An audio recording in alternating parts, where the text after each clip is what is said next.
What did you just say to me? I knew it. I got you. You're an open book. See what she did that? It's an absurd take. Professor, massive cop-out, based on modernism. What is she gonna say? Oh my gosh. Men have sex with women have sex with men, women have sex with women have sex with men. And so much like today, it was really a spectrum. And so much like today, and so much like today, and so much like today. Hello noble ones, welcome back to my channel. This is the Metatron speaking, and today we are reacting again to the channel Wired. Now 2 days ago I made this video which you noble ones enjoyed, where we reacted to this Viking Age expert, and she was absolutely fantastic. Mostly for 3 reasons. Reason number 1, she was an expert, like, you know, this is not just because they're called experts in that day and age, you know. So she was an actual expert, she really knew what she was talking about. She was very fair and entertaining to watch. And number 3, she pushed zero politics. It was just a stream of historical facts. Loved it. Now, Wired also has this episode here today with an expert about ancient Rome, and hopefully it will be as good as the Viking one. Right? I was about to say we'll find out, but you already know because you're seeing the title and I don't, so I'll find out. You muppets. 2.5 million views, this better be good. I'm Lauren Ginsberg, professor of ancient Rome, and I'm here to answer your questions from the internet. This is Ancient Rome Support. Let's go. Let's support those ancient Romans, so we are auxiliary. At Abe Eagle, why did Romans wear togas? The average Roman did not go out of their house hanging out in a toga, because togas were extremely long, extremely complicated gowns to put together, so even extremely elite Roman citizens recognized the toga as a ceremonial gown. Yeah, mostly for formal events, I would say, and for those elements of society that would even make sense to own one. I like this image because we have all these people who are wearing things that are decidedly not togas. What they are wearing is the basic Roman garment that anyone of any status, male or female, would wear, which is what's called the tunic or the tunica. And this is essentially a long t-shirt. A couple of things to say about that. First of all, I like the picture, the image that she's showing, because we can say a couple more things about it. For example, have you noticed that all of these Romans are wearing a pendant and they all look the same? Well, that is called a bulla, which is the type of pendant that a Roman boy would wear until he would come of age. So we can know already that in this image, all of these are minors. Alternatively, if it was a Roman little girl, she would be wearing the lunula, which was in the shape of a moon. Here's a statue representation of a Roman little boy wearing a bulla, and a statue representation where you can see a Roman little girl wearing a lunula, so as you can see, upside down half moon. These not only were an aspect of ancient Roman tradition that I personally think is really cool, and we should do it today, at least in Italy, but unfortunately we don't. I thought it was really cool. But it was also something that marked the status of these children as children of Roman citizens, which also gave them legal protection.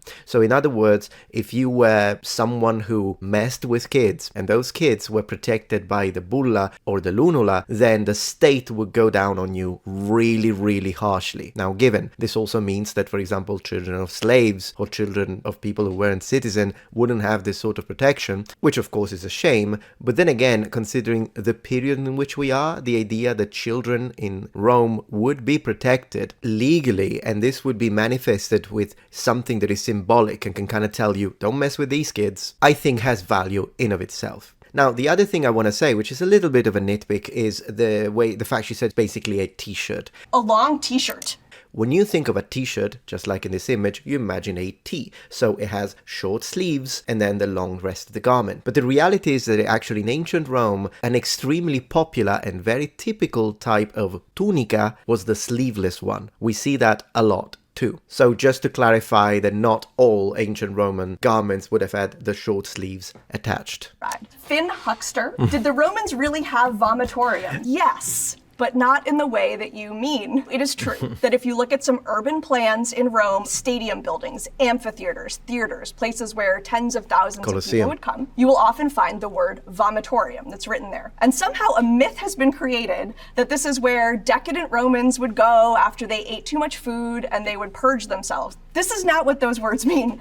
I will expand a little bit on the myth, however. I want to bring up a couple of sources when it comes to that, but I'll just let her finish first. It comes from the Latin word vomo, vomere, which basically means to send forth. And so, yes, on the one hand, send forth your food. But on the other, it can mean to send forth people. So basically, a vomitorium is where the Colosseum vomits people onto the streets. I mean, not the most poetic, but it is descriptive. So what these were actually large stairways to get lots of people out of a stadium very quickly. So we actually still use the exact same technology that Romans called vomitoria. We just don't call them vomitoriums. And I, for one, think maybe we should. That's a funny comment right there. All right, Thomas, you just take care of security, whereas you, John, you just make sure the Colosseum vomits correctly. Get that vomit, my mate. So far she's doing great, but one thing I want to clarify for the audience is that when she said that it's a myth, the idea that the vomitorium is the place where people will go and vomit in ancient Rome, it is true, that is a myth when it comes to the vomitorium, the place. But the idea that some people, the elites, would vomit after they ate is actually mentioned in the sources. So that one isn't a myth. It is only a myth when it's connected to the entirety of the population. It was only something done by some very wealthy people, and it was usually frowned upon as you read the sources. But that one isn't a myth. I know that's not what she said. I'm not trying to be pedantic or creating a straw man. I just want to clarify that the myth is the location, but the act of that some Romans did is true and is documented. Let's read from Seneca. They vomit that they may eat, and eat that they may vomit, and do not even deign to digest the banquets which they ransack the globe to obtain. In Suetonius we read, he hardly ever left the dining room until he was stuffed and soaked. Then he went to sleep at once, lying on his back with his mouth open, and a feather was put down his throat to relieve his stomach. Suetonius, as he speaks about Vitellius, says, he divided his feast into 3, sometimes into 4 a day, breakfast, luncheon, dinner, and a drinking bout, and he was readily able to do justice to all of them through his habit of taking emetics. To a dog. Why does concrete from ancient Rome stand up better than modern concrete? If we look at this dome in the Pantheon of Rome, it looks pretty spectacular today. If we consider that this dome is made of concrete, and we think of a bridge that might have been built in your city in the 1970s, these two things do not look the same. So okay, well, I'm not sure that that's the best, Professor, way to discuss the differences both in performance and constituents between ancient Roman concrete and modern concrete. Now, of course, they are different, but then again, so are the two architectural elements that you have mentioned in this case, because you can't really compare a dome, which only need to deal with its own weight as the sort of pressure or force that might create cracks or in general lead to any sort of architectural instability, and a bridge, because a bridge is constantly walked on. A bridge may have a lot of people, has a very different type of workload, it's got wagons on it, and a bridge in the 1970s, like you're mentioning, would have to deal with a truck, lorries, cars, traffic. It's a completely different situation. So, of course, she's not an architect, so I understand that. But from an engineering perspective, the stresses that a dome needs to deal with and the stresses that a bridge have to deal with, even more so when you're discussing a modern bridge, worlds apart. And I think that's important to underline in order to present a reasonable level of comparison. So just this past summer, a team of civil engineers from MIT set out to figure out what this was, and they think that they have an answer. If you look at Roman concrete, you can see in the matrix these chunks of white material. Lime. So this group of MIT scientists figured out that these white chunks called lime clasts were deliberate and were also proof that the Romans used something called quicklime, as opposed to lime that had been pre-mixed with water, which had always been the assumption. And the quicklime superheats the chemical process as it makes concrete. Fascinating. And so one of the things we've always known about Roman concrete is that it can harden really quickly, including underwater. Also, the other property that they were able to recreate in the lab was that Roman concrete can be self-healing to a certain amount. So if you put modern concrete and Roman concrete in a stress environment so that the concrete cracks, Roman concrete can actually heal that cracks. I wonder if water is necessary for that, though, because I remember reading studies on this, and I remember the idea of this staggering performance when it comes to concrete had to do with underwater concrete. I may be wrong, though. She's the expert. And the key that they think they found is that these lime clasts, these calcificized white chunks, would be able to immediately distribute material to those cracks and help with the self-healing property.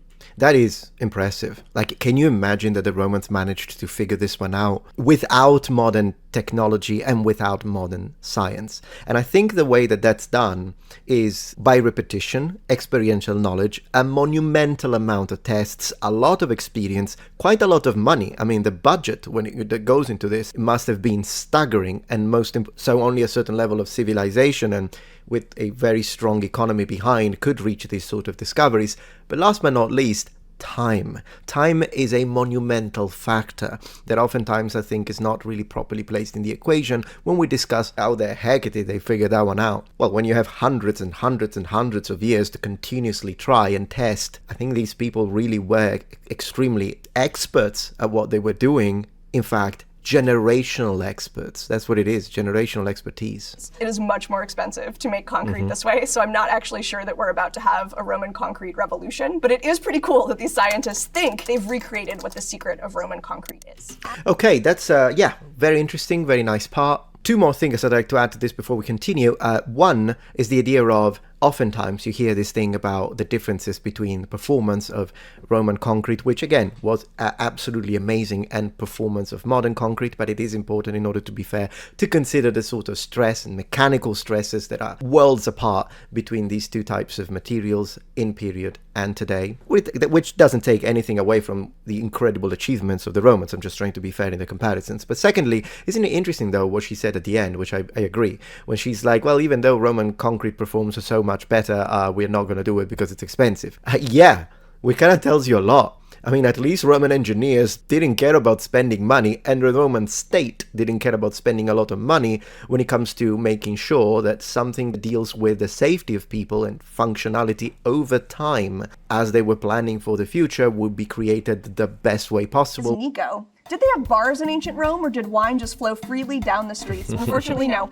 But they did have bars, and they had bars all over the place. My dad would love that, wine flowing down the streets. So these were often called tavernae, and these would be bars where you could get drink, but you could also get food. And this is a great example. So this comes from some recent excavations in Pompeii, in an area that were just open to the public. And what you can see here is a big counter. So you could imagine someone behind here actually serving alcohol. But those big jars that you see would also have food. So stews, rich, hot items that people would either get to have as their primary meal of the day in the bar, or that they would then take home where they could heat it up simply. Very, very good. There is a lot to say when it comes to drink and wine, and since you mentioned Pompeii, then I'm going to mention a specific archaeological finding that I think would be very interesting to examine when it comes to this, because yes, she's absolutely correct in here. So far, I mean, this is great. Yeah, she knows her history. That's fantastic. But if you think those amphorae are big, you wait to see the actual producing ones, which I'm going to show you in a second. Simply. So these bars show up so often in these working class neighborhoods of Pompeii. And the analogy I like to use is they show up as often as a Dunkin' Donuts does in the city of Boston. And the graffiti that we found on them shows that they're really a social hub of the neighborhood. It's likely that you would just go to the pub on the corner, much the way we think of ours today. Fantastic how humans haven't changed, have they? And in fact, these sort of stories are what create a connection or a tether with the people of the past, so that even though it's a distant past, there are still some elements that really make us all humans. I love it. Now, this section was fascinating because it told us a little bit about the consumption or the consuming aspect of the wine and food industry in Pompeii. But the productive element of it is also very interesting, and once again, Pompeii is the perfect place to learn about it. That is because when in 79 AD, the city was destroyed due to the volcanic eruption, and I have a dedicated video, you'll find the link in the description below, I won't forget this time. The volcano Vesuvius did not just destroy the city of Pompeii, but it also destroyed and covered all of the surrounding producing land, or the farmlands around the city. And one of these areas, or one of these farms, was called Villa Regina. Now, Villa Regina was covered in 9 layers of volcanic ash, which actually preserved not only a lot of the instruments, the tools, creating a sort of time capsule when it comes to the productive sector of the town, but it also preserved some of the produce. Now, Villa Regina had a vineyard, and they were producing wine of 2 categories actually, either Pompeianus or the Vesuvinum, so two different types that were common of this area. And these sort of farms were divided into three. One area was for the production of the vineyard, one area was for the slaves and workers to sleep in, and then you had the area, the pars urbana, where the owner of the farm would reside. Now what's interesting is that in the very middle of the courtyard you have all of the amphorae, and these amphorae were massive. I'm talking that one single amphora would contain up to 500 to 700 liters of wine, and considering the amount that they had, this section could contain up to 10,000 liters of wine. In honor of Bacchus, I suppose. Nevada de Night 67. Was ancient Rome really a sexual free-for-all? So here's the thing. Romans had a very healthy sex life. Romans had sex inside and outside the institution of marriage. Romans had sex for procreation, yes, but also for pleasure. Romans had access to contraception. Romans, especially Roman women, would rise up when they thought that those rights were being curtailed. Romans have pictures and works of art and literary texts that talk about sexual desire, that talk about sex acts, that talk about their favorite positions. Short, it's woman on top is the thing that they seem to like a lot. Men have sex with women, men have sex with men, women have sex with women, women have sex with men.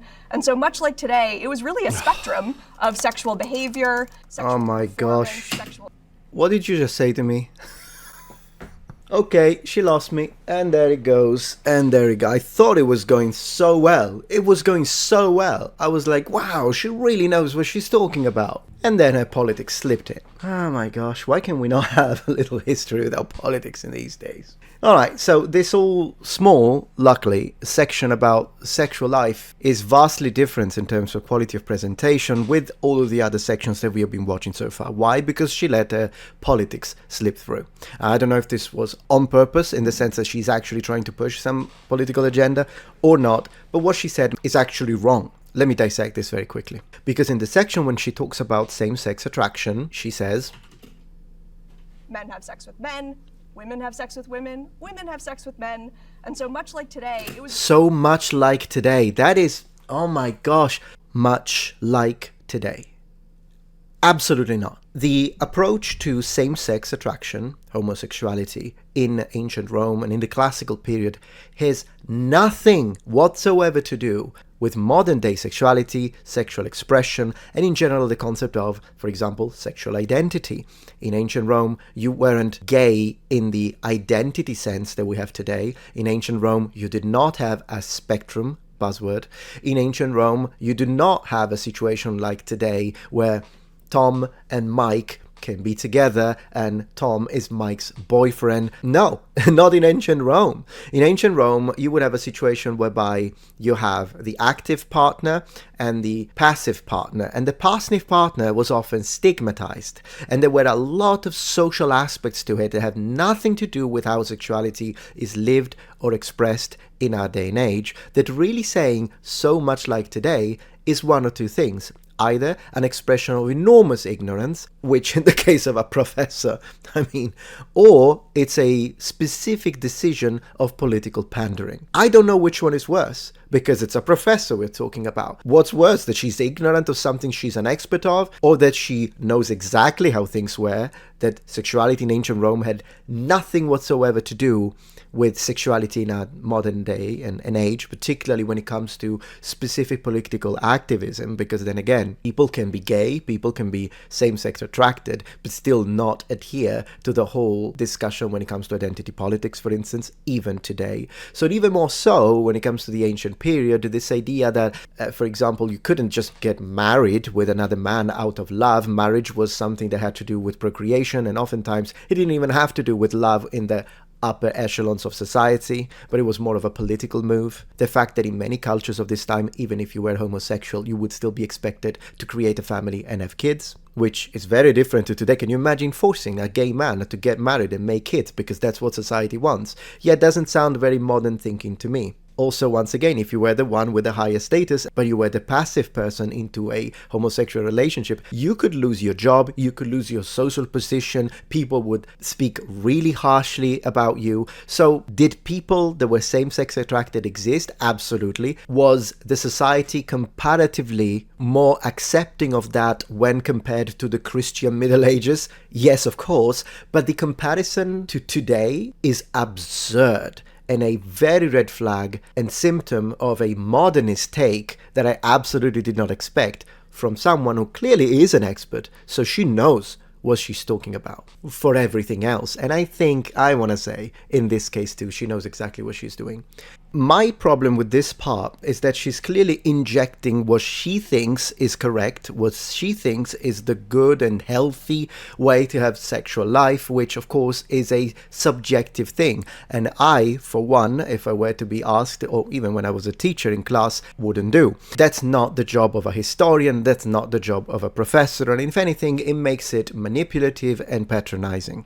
You're not supposed to say, well, this is good, this is bad, when it comes to how the ancients approached sexuality, when you're asked to talk about it in a context that is educational in nature. If someone asks you on your personal terms, that's different. But in this case, you're here as an expert and a professor, so what you're supposed to tell us is what the Romans perceived. So what you're supposed to tell us is just what happened and how it happened. And she didn't even do that. So she just lost 100 points with me. Let's continue. It's really a spectrum of sexual behavior, sexual performance, sexual interest. From the Kino corner, which Roman emperor was objectively the best? The best. Okay, if the answer is anything but Octavianus Augustus, she's gone.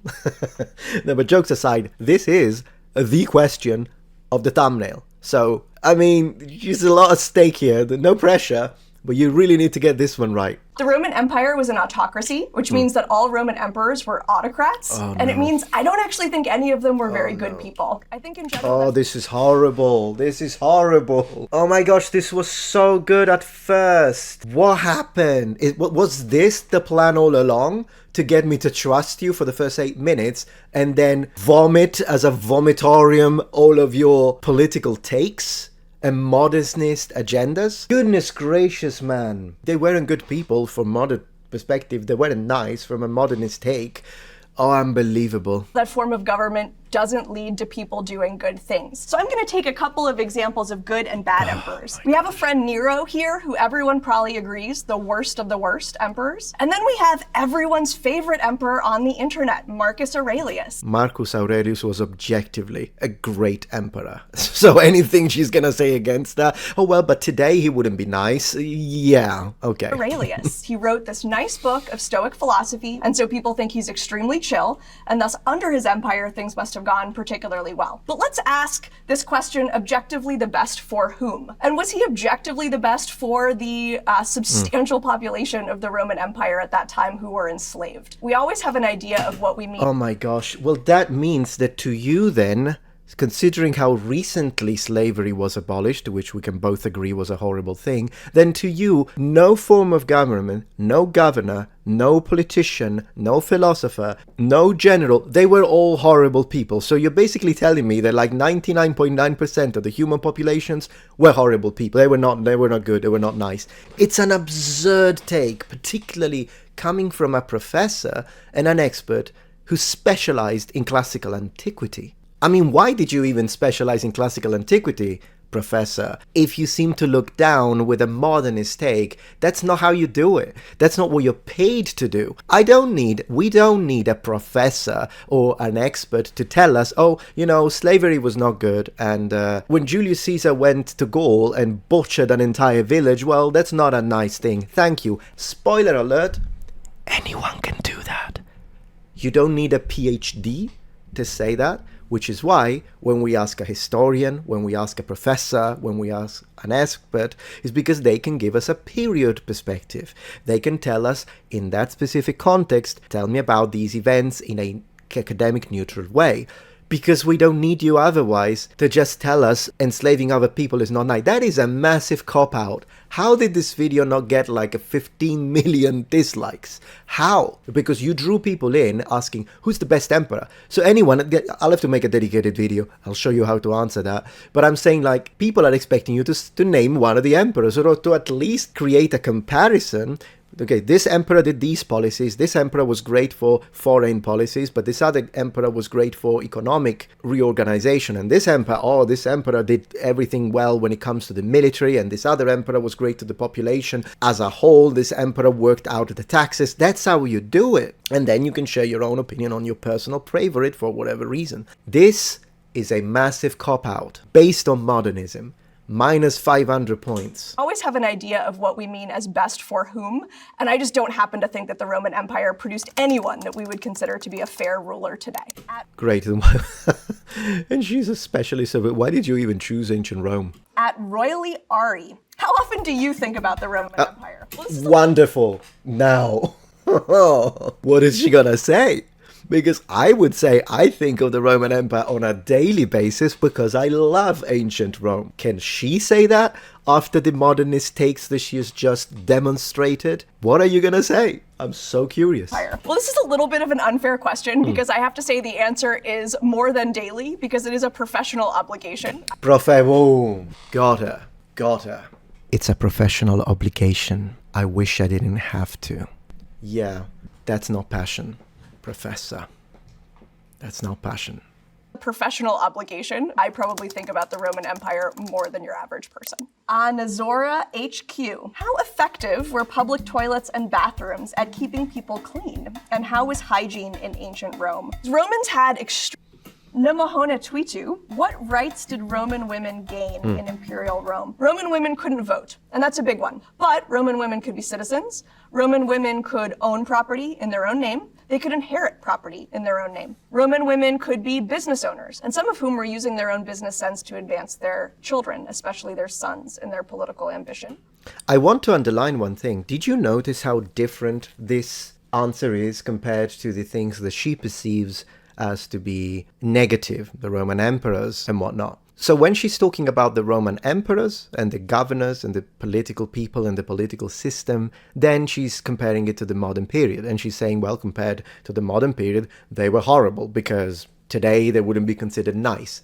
But when she's talking about the social and even political and legal rights that Roman women had in period, she's not doing that anymore. She dropped it in the sense that now, if she had to be coherent with the way she's been approaching this, then she should have said, oh, horrible, they had no rights, nothing. It was absolutely, yeah, they may have a couple of things, but compared to today, it was really, really bad because today we have this, and such and such and such, whereas in period, she didn't do that. She didn't do it. She just briefly, nonchalantly mentioned the fact that they couldn't vote, which, I mean, of course, it's a recent thing that women can vote. But then she immediately started mentioning all of the positive things about all of the rights that Roman women had, I imagine, in comparison with period. She's totally going to do it now. She's 100% going to say now, which was pretty good in comparison to the other civilizations of the period, which is what she should have. I want to see. I don't know. Let me not speak for her. Let me see if she's actually going to do that. Roman women could hire a lawyer to defend themselves or to bring a suit in court. Roman women lived with a greater degree of freedom across social classes than we're used to seeing in the ancient world. Boom. I knew it. I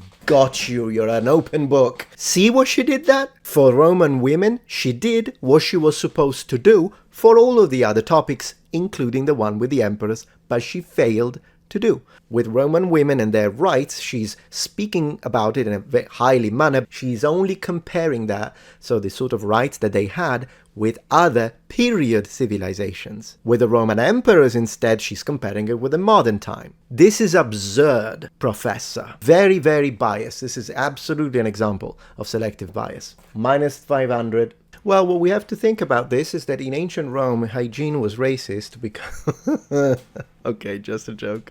Romans had extremely advanced technologies of water. For example, they had extensive systems of aqueducts that were able to bring clean water across vast expanses of land. They had a sewer system as of, I believe, the 4th century BC. That's bananas, she says, but who made it happen? The Roman rulers, the Roman government, the Roman people, the organization of the Roman engineers. But then again, you said that none of the rulers are good, they're all bad. I'm gonna keep saying that. That's bananas. They had public bathing facilities, so it was very regular if you were a Roman, no matter your status, to actually go and use these baths on a daily basis to clean yourselves. And yes, they also had public toilets. This would not be the only place that people would go to the bathroom, but you can see in this that we would have stalls. They would probably not lead to a lot of privacy. And you can see that running along down the side of them would be places for channels of water. So what were the Romans not good at in terms of hygiene with this water technology? Well, they didn't understand things like dysentery, about communicable diseases that way. And so if you're having, say, reusable toilet paper, which in the Roman world would be a sea sponge, and it's being cleaned in vinegar, which can do some things, that's not going to stop things like dysentery from being passed along. Anezora HQ. Yeah, although then again, they did understand the idea that it was possible that some diseases would be caused by invisible, minuscule creatures, and therefore avoiding certain areas, such as building nearby swamps. Let's keep in mind the Romans were extremely intelligent. They didn't have ways to prove it like we do now, but their overall understanding of hygiene is still quite impressive. Toys did Roman children play with? We have something from a Roman centurion, maybe she's going to mention that, or Roman legionaries buying toys and bringing them back to their children. We have so much wonderful information about the value that was put on playing as a social emotional strategy for raising Roman children. One of my favorite is actually this doll. This particular one is made out of ivory, and what's so impressive about it is you can see that the limbs are articulated. So you can see that you can sit this doll down, you can have her stand up, and this doll actually also has the famous hairstyle of the Roman empress at the time, Julia Domna. So she's also a high fashion doll. We know that dice games were very common, walking toys that would clearly teach little toddlers how to walk, and a lot of the building blocks that teach children how to play with each other were considered particularly important. And with this doll could also be considered extremely beloved objects that someone would keep well past their girlhood. Interesting. From El Gringo Loco, what was the average lifespan of a Roman peasant? I love that he asked specifically a Roman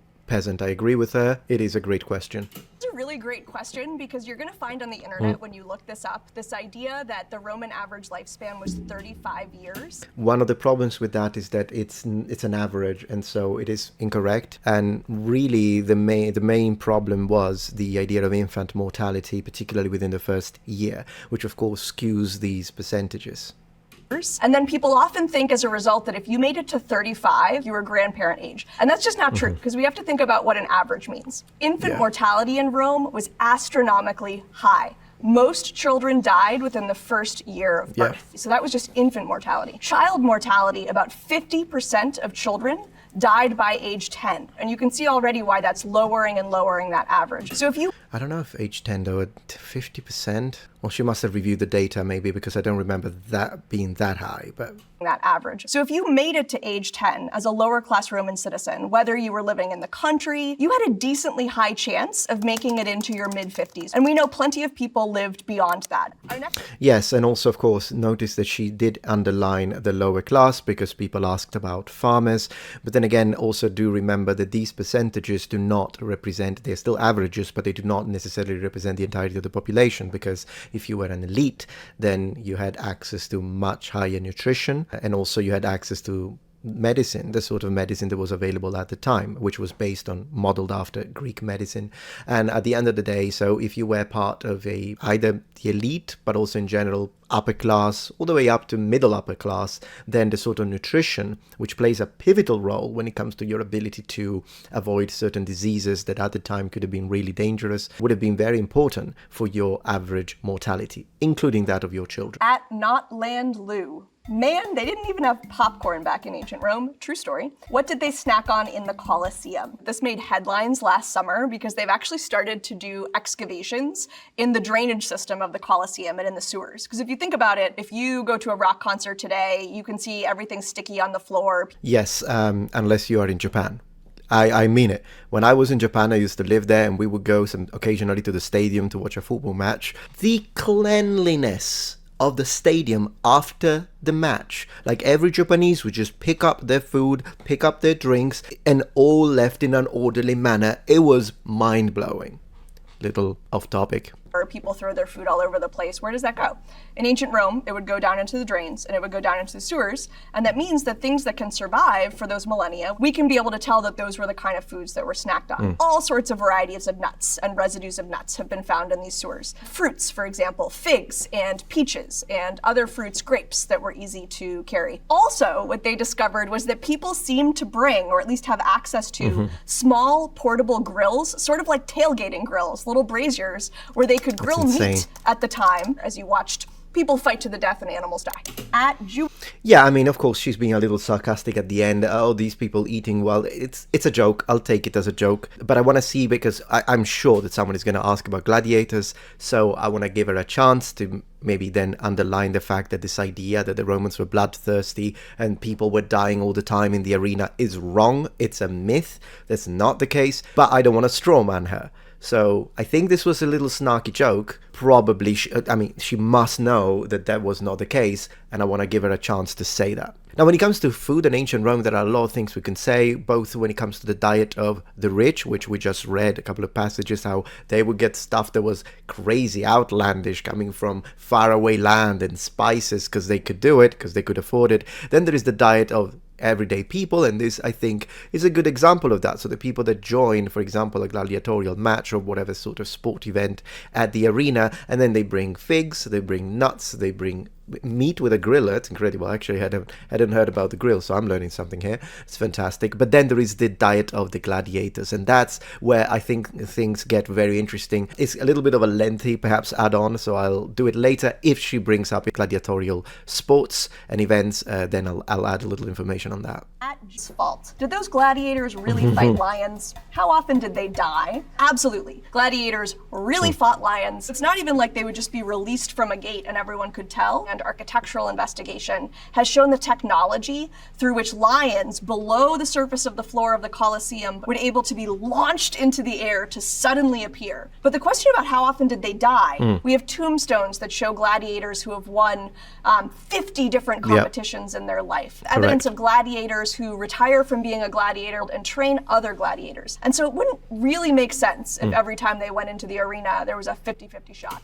Absolutely. You see, I'm glad I didn't strawman her and gave her a chance to speak. So that was a joke, and she's absolutely correct. We don't know exactly the mortality rate, but it must have been relatively low, in the sense that it wouldn't be economically feasible to have half of all the gladiators participating into each and every single match, particularly during the time when gladiatorial games were very, very popular. All were pushed by the local authorities to ensure population content. It just wouldn't make sense. It would be too expensive. It would not be financially feasible for the banista, so the trainer, and the ludus, so the schools that train gladiators, because again, gladiators were trained professionals. So imagine you take like years and years to train a gladiator and then he's dead after his first I mean, it just doesn't make sense. So occasionally they did die. It was a brutal sport, but it wasn't as brutal as you see in the movies. Absolutely not. That they weren't going to walk out. Instead, what we see mostly when it's human versus human, gladiator versus gladiator, is a heavily stage-managed, choreographed fight that's designed to be extremely exciting for the audience. That doesn't mean that they weren't sometimes killed. We do also have evidence that gladiators could be killed, but that would have been agreed upon in advance by whoever was running the games and whoever had nominal control over the gladiator's life. Well, not always. I would like to underline, just to add a little nitpick here, because you know me, I'm Mr. Pedantic. There are situations in which the end result was not agreed upon. So rather than imagining it as a WWE, I think this should be imagined as a mix between MMA and WWE, having elements from both worlds, just to give you a little bit of more of a fair representation based on the sources.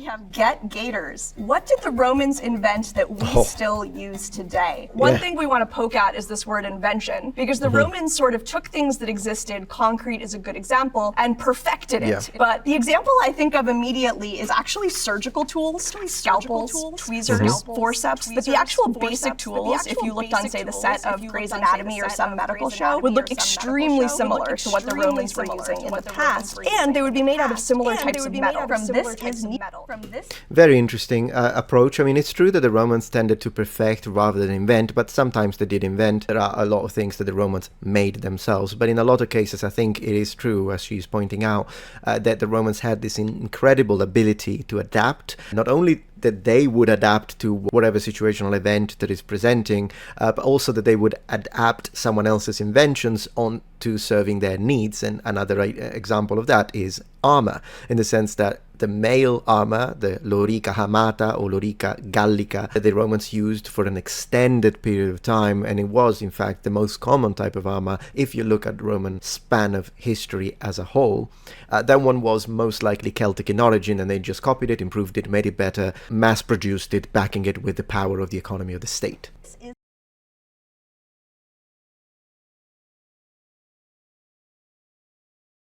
Our next question is from Krista Collin. How does an archaeologist look at an ancient column and conclude this was a Roman brothel? They could not do that. No. We do know that there's a very famous purpose-built brothel in Pompeii. And the building is entirely full of tiny stalls, and in each of the stalls is only a bed-shaped platform. Above the stalls are extremely graphic sex acts, and then there is graffiti. And my favorite that has survived is over one stall, and I have to imagine this was from the sex worker, that wrote, "Thrust slowly." Putting all of those things together, it's pretty easy to see that this was a place where sex work was on the agenda. Yeah, for sure. Yeah, of course. It wasn't columns, but yeah, I mean, she answered that great. In cream cakes, how many civil wars did Rome have, including the Byzantine era? That is a very hard question to answer for very good reasons. One is that the Romans thought that civil war was something inside them that you had to fight against every day or it would erupt. Romans had documented civil wars, and they're the ones that actually came up with this term, where two Roman armies would fight each other, headed by two Romans. But what's the difference between that and an uprising of enslaved people who are part of the Roman population, like Spartacus? Is that a civil war? No. What's the difference between the whole system of Roman provinces rising up against Roman rule? They're part of Rome, and they're rising up, and they're fighting, but they're fighting more with guerrilla war tactics. Do we call that a civil war? You can see it becomes very hard to... I would still not call it a civil war, but the second one at least has a little more nuance. But they are both rebellions. I mean, the second one would be a full-on rebellion. The first one would probably be a smaller scale rebellion or a riot maybe, but rebellious forces anyways. It's different from a civil war. Very different from a civil war. Absolutely Spartacus, I would not consider it to be a civil war. You can see it becomes very hard to parse when one part of Rome is fighting the other, but it happens all the time. At blood... I think that's because you're broadening the definition of what a civil war is. Orange. What the fuck did ancient Romans wear during the winter? I know, right? Because Wool. all the images we see are in these sort of lightweight linen shirts and like sandals. That's our image of Rome. And it snowed in Rome. Well, the key to Roman happiness in this would be layers, in the same way that it is today. And Romans actually had access, even then, to material that we know is the best to keep you warm, and that is wool. Absolutely. So the average Roman would wear socks. Yes, Romans really pioneered the idea of socks and sandals. They would wear extra thick socks, but they also didn't just wear sandals. They had thick leather shoes, and the more layers of leather, the better those shoes would be in winter conditions. Insulation. And then cloaks. Tons and tons of beautiful wool cloaks on top. At Robert Smith, 29th. I was wondering how the Romans produced their Roman coins and how they put the emperor onto the coins. The way the Romans made coins was a by-hand process. So what you would do is you would have a base, and you would put in this base a mold that had one side of the coin. And in that mold, you would put a metal disc. Look at that, Caesar. And I would put it face down. So you can imagine it's almost like a clam with two molds, and the metal disc goes in here. And then I take a hammer and I whack it. And that's called stamping. And that would put the images on both sides of the coin. From at Theiston Thought. Did ancient Romans go on hikes or go to the beach for relaxation? Yes. There was a heavy leisure time activity in Rome. I want to underline, in Sicily, where I'm from, we have a few Roman villa where the Roman people, like literally from Rome, would move to Sicily for like the holidays, for summertime, which some people in Rome still do even today. And then they would spend some time and enjoy their time in the villa, maybe doing a little workout, doing public baths. And these villas are absolutely beautiful. One of these is called Villa Romana del Casale. And it even has all of these mosaic of gladiatorial fights. It's beautiful and very well preserved. Where people would go to the coast, especially the Bay of Naples and have seaside villas and go to these really fancy baths, sort of like a spa vacation, but it could last months. The extreme elite of Rome that would have access to these seaside villas. So the average Roman person probably didn't have a lot of time to be able to do that. So what did they do to relax? Rome had a lot of holidays around a festival calendar. I was going to say, so when she said they wouldn't have time, this kind of contradicts the fact that absolutely both the ancient Romans, but even medieval peasants up to a certain extent, had a lot of holidays, like more than we do. So in fact, I think that by comparison, unless you're a slave, you as a member of even the humblest strata society, both in classical antiquity and in the medieval period, you would have definitely more time in your hand, more free time than, for example, people in the modern age. Also because if you think about it, I mean, soldiers didn't go to war campaigns in winter and farmers didn't work the land in winter. So, I mean, there is that. And these festivals would feature gladiatorial matches, they would feature chariot racing, they would feature theatrical spectacles, including the ancient equivalent of musicals. And we have evidence that people, even from rural communities, would come in for these festivals, especially the big ones. That's because they were state holidays. In the empire, there were over 100 days of public holidays at just Tamon. So like, in ancient Rome, what was living there like?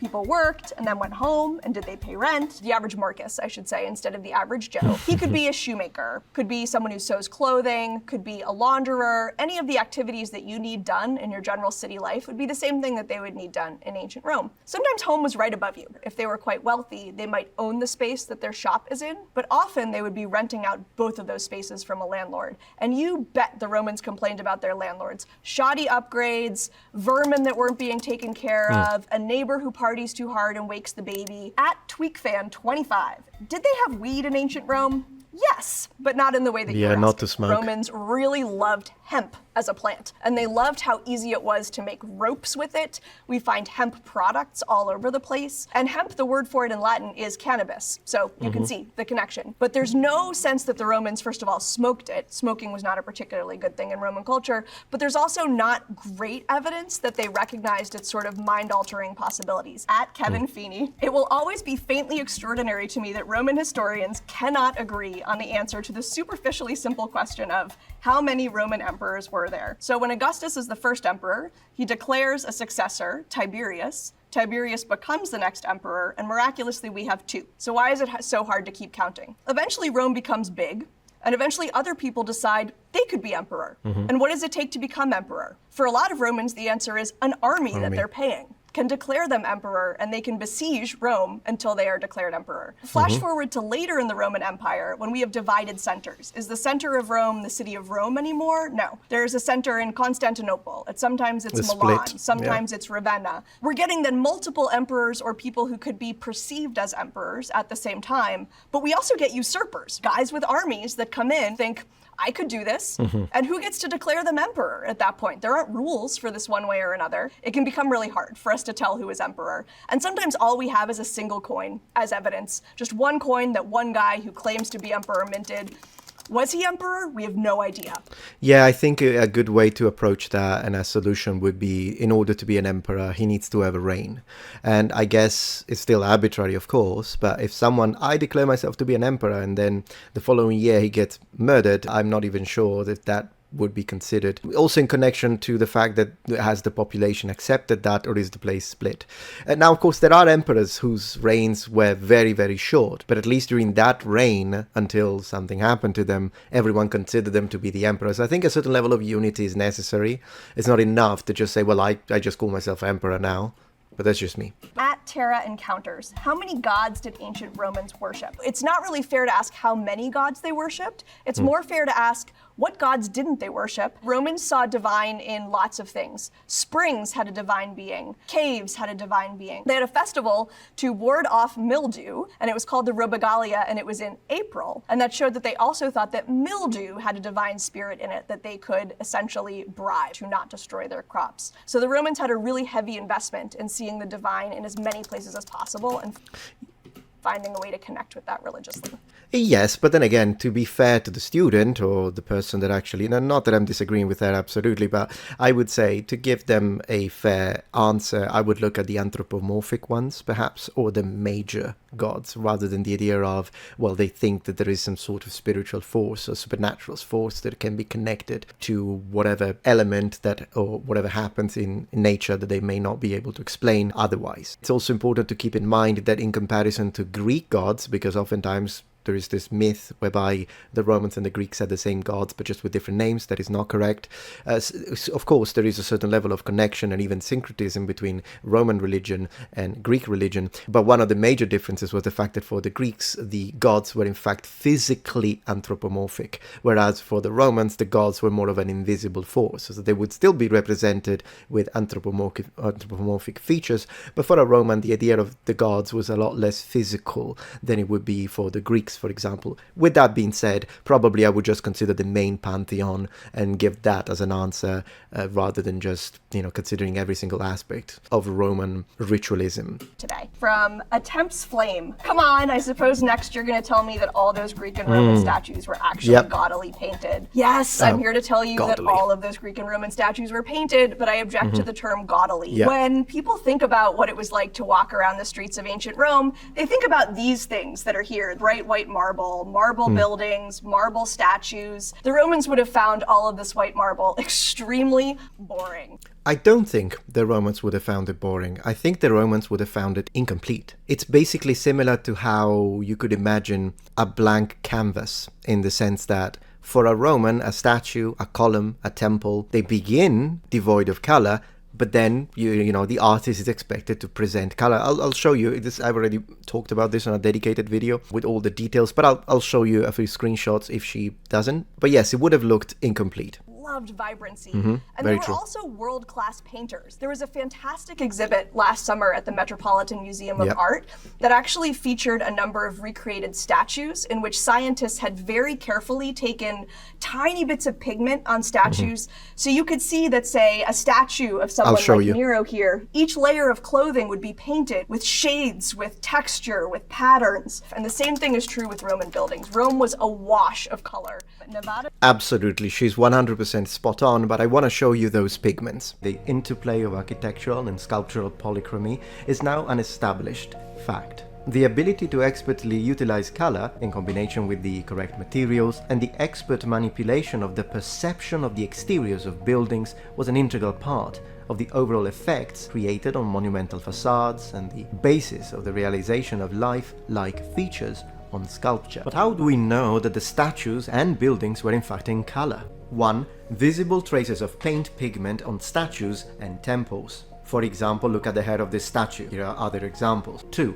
Invisible traces of paint pigment, which of course require dedicated specialized equipment. At Shakespeare, I need someone to tell me if Romulus and Remus were real, immediately. Romulus and Remus are the legendary founders of Rome. They were twins who had been expelled from their patrimony by an evil king, and they were supposed to be drowned in a river. And the legend goes that a she-wolf found them and nursed them and prevented them from dying. And then when they grew up, they were able to overthrow the evil king, and they were able to found their own civilization. But even the Romans are pretty skeptical about this story. You can see a lot of the historians later saying, really? A she-wolf? Are we sure it wasn't a sex worker that we just called a she-wolf? This was a pretty legendary story, sort of like George Washington and the cherry tree, and they didn't put much factual faith behind it. All right.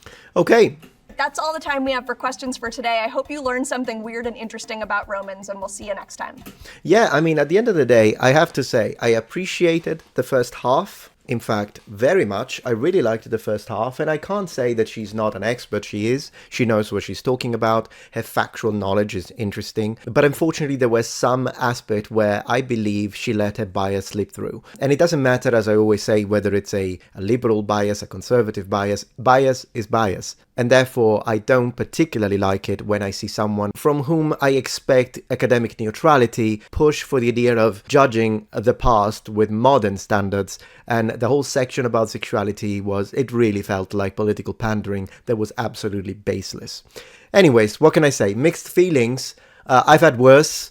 absolutely on this channel, like for example when I reviewed Vanity, but in comparison to the Viking expert, I preferred that one because I couldn't tell what her politics were, even if I wanted to. Impossible, because she didn't let it slip through. But for this professor instead, I know exactly the sort of politics she has, and it doesn't really matter which elements we may agree, which areas we may strongly disagree, still they shouldn't go through, and it shouldn't happen that when you're asked to speak about the ancient period, you provide modern and modernist takes. But anyways, that's just me. I hope you enjoyed this video, and please let me know which one you want me to review next. And as always, thank you so much for watching, and remember, the Metatron has spread his wings. Goodbye. If you appreciate my content so far and wish to help ensure my ability to continue to tell it how it is, regardless of any possible backlash, please support this channel on Patreon. Any support helps me and my team of academics keep the channel strong and gives us the means to fight back against the political rewriting of history. Stand with us, form the wall, defend the truth.